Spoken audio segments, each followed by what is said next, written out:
ভাগবতের প্রথম শ্লোক কি বললেন? পরম ধীমহি সত্যং, সদা সত্যই আমার চির সনাতন ধর্মটা কি? চির সত্য, যা আছে যা থাকবে কখনো বিনাশ হয় না, এটা কখনো বিনাশ হয় না, তাহলে সত্যই পরম ধর্ম। বুদ্ধি কিসের দ্বারা পবিত্র হয়? বুদ্ধি গীতায় বললেন আমার 4 প্রকার ভক্ত, আর্ত, অর্থার্থী, জিজ্ঞাসু আর জ্ঞানী। জ্ঞানী ভক্তই শ্রেষ্ঠ না।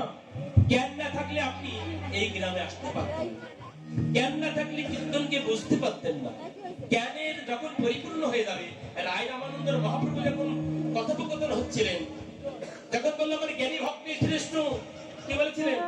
এহ বাহ্য আমি কহা, মানে জ্ঞান পরিপূর্ণ, জ্ঞান শূন্য ভক্তি। দেখেছেন, জ্ঞানটা পরিপূর্ণ থাকে, জ্ঞান শূন্য মানে জ্ঞান থাকে না তাহা নয়। দেখেছেন, জ্ঞানের তরুণী দ্বারা অনায়াসে ভক্তির জগতে যাওয়া যায়, যাবে না বাবা? জ্ঞান রূপ তরুণী দ্বারা ভগবান কি বললেন? এ জগতে আমার জ্ঞানী ভক্তই শ্রেষ্ঠ। কেন? জ্ঞান দ্বারা ভক্তির জগতে সে অবশ্যই প্রবেশ করতে পারে।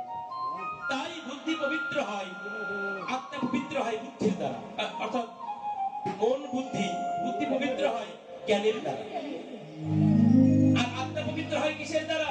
আত্মা এই যে সাধু সঙ্গ, ভক্ত সঙ্গ আর কৃষ্ণ সেবার দ্বারা, গৌর সেবার দ্বারা আত্মা পবিত্র হয়। তাই গৌর সেদানাথ পৃথিবীর মানব